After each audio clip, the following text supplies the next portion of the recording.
Our next guest is a modern-day Renaissance woman. She doubles as a Grammy-winning musician and a TV, film, and stage actress. And now she's back after a 6-year hiatus from her music with the new chart-topping album, Braveheart. Ashanti, welcome to Arise 360. Thank you. Hi. Hey. So it's been 6 years since your last project. Yes. What took so long? A lot of things. My last album came out in 2008. I was signed to Universal Records. And during that time, I didn't have a label. And I had offers from 7 majors, and I walked away from each and every one of them. Really? And what made you walk away? It was the scariest part of my career, you know, fear of the unknown. And I just was not interested in a 360 deal. And that's all they were offering. For people who don't know what a 360 deal is, what does that mean exactly? Basically, the label will get a percentage of everything you do in your career for the rest of your life. Okay.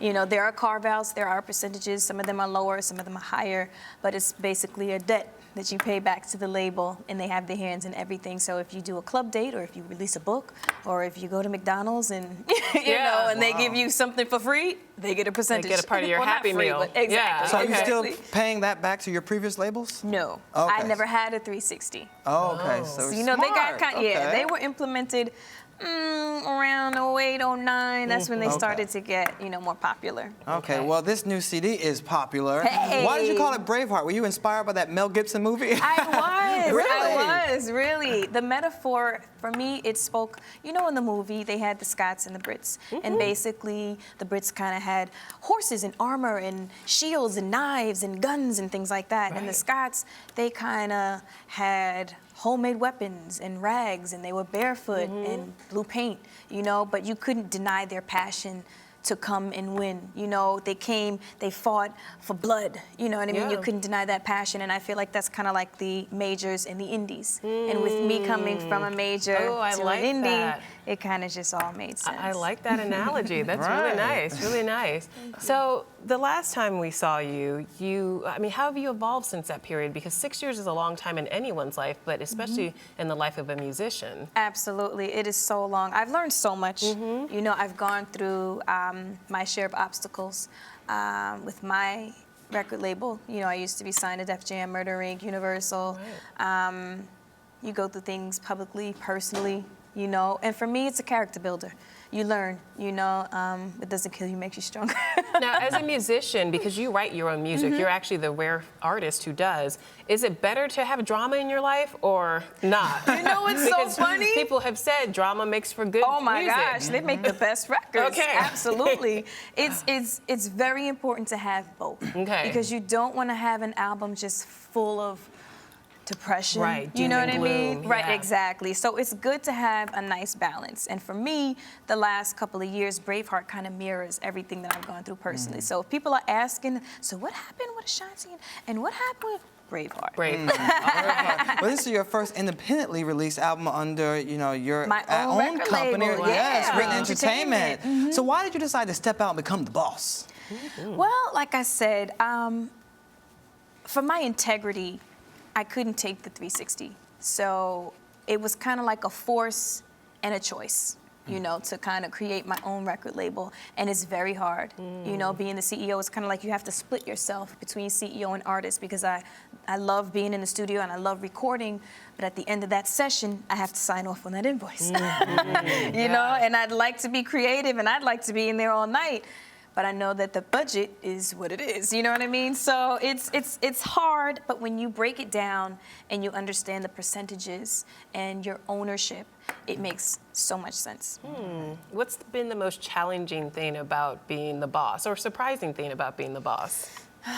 The most challenging thing, already I'm a Libra, it's so hard for me to make a decision. Oh, balance. Oh my Yeah, gosh. you're like, oh my, it's like the worst. Yeah. Like it really, really is. So having so much responsibility, you know, it's not only myself, it's, you know, my staff and my team of people. And at the end of the day, everyone's kind of, okay, Ashanti, what is it? You know, so from picking the producers to the records on the album to the artwork to the photographer to everything, it's like just making those crucial decisions and understanding that it's really on my shoulders. You know what I mean? So it's a lot of pressure. But there really must be is. something empowering about that as well. It is. You know, especially when you come up in the business as a young woman, you're often told what to do, what to wear, what to sound like when you're first Absolutely. starting out. But when Absolutely. you get to a point where you are in your career, it must feel nice to be the one calling the shots, right? It is. It's a wonderful, wonderful feeling. And it's funny, I get texts from a lot of big guys in the industry, and they're like,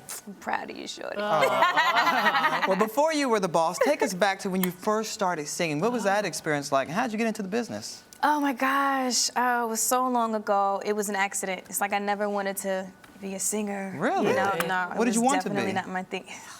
Ah, come on. I went to college for a semester, and I wanted to major in business management and minor in forensic science. Whoa. So you were going to be on CSI.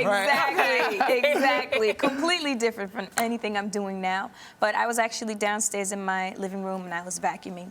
And my mom was like, listen, don't listen to the radio. Don't put the television on. You take too long. Just vacuum. Get it done. So I'm vacuuming. She comes downstairs. She's yelling at me. I thought I told you don't listen to the radio. I'm like, Ma, I was singing. What do you mean? Why are you yelling at me? And it was a Mary J. Blige song, and she called my dad down, and they made me sing, and I started doing local talent shows at the Boys and Girls Club, which is crazy because I'm an ambassador for the Boys and Girls Club now. Full circle. Yeah, Right. full circle. So it was a very long time ago. I got my first record deal when I was 14. You're kidding. Wow. Yeah, long Oh time. my goodness. So how did you link up with Murder Inc.? 2 deals later, I moved to Atlanta. I got signed to Epic Records. That didn't work out. I came back to New York. I was signed to like Volcano. I signed to AGM. I got signed to a production company, and the owner's wife actually used to babysit Irv. Oh, wow. So she, you know, they introduced us, and it was funny because Irv was like, what am I gonna do with her? She's R&B. What am I gonna do? So I went over to JoJo Brim. We started working, and my first break actually came from Chris Gotti, which is Irv's brother. And he said, okay, we have a record, Big Pun, Hallie Roll. There's a female on there. If you can do better than she did, we'll knock her off and put you on. If not, Wow. see you later. And that's And the rest is Wow. history. and the rest is history. What was it like hearing that song on the radio for the first time for you? I completely remember my first time. I was driving my 626 Mazda, me and my boyfriend at the time, and it was snowing, and it was so dark outside, and I heard the song on the radio. I literally jumped out of the car, and I was dancing in front of the car. That's me.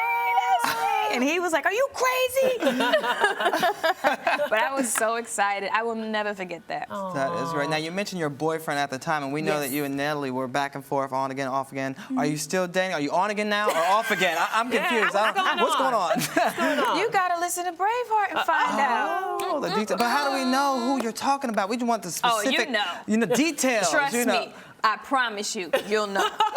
There is no question about it. Okay. If you were single, what would you be looking for in a man? I am single, and what I'm looking for in a man is just loyalty, honesty. You know, I love good humor. You have to be family oriented, and you have to be secure. I don't want to compete. You know what I mean? You have to be confident, not arrogant. Yeah. Confident, and you know, you have to be up for a good time. Yeah. Speaking of a good time, you've done it all. TV, film, stage performances on Broadway with The Wiz.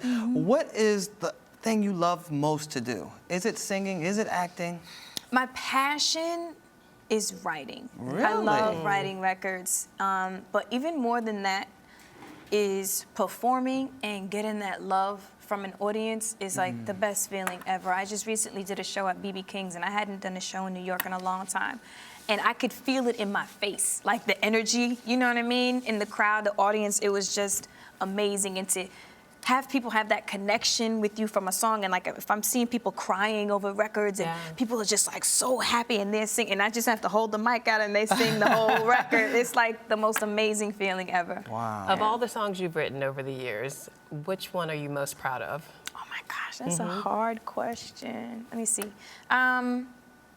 I'm proud of different songs for different reasons. What I will say is between Foolish and Rain on Me. With Foolish, you know, I made history, you know, in the Guinness Book of World Records for my single. We broke Def Jam history. Wow. 11 consecutive weeks. It was my first song by myself, you know, as a debut artist. With Rain on Me, it was such an amazing statement, you know, talking about domestic violence, and we created so much awareness. And I used to get letters from fans, from women that would say, thank you so much for that video and that, you know, that record that made me leave this abusive relationship. It changed my life. It gave me the strength. And, you know, like, I have awards. I have Grammys, American Music Awards, and things like that. That's great. But for me, the dearest accolade to me is those letters, you know, for people to say that I've touched them and to help change their life. That's an amazing, amazing feeling. Wow. And speaking of awards, we also have to say congratulations. You were just nominated for the Dubai Music Awards, Best R&B Female Artist. The show's going to be in November, so congratulations. Congratulations. So much so going much. on. Thank you so much for being here. We can't wait to see what you do next. Yay! All right. You're watching Arise Entertainment 360.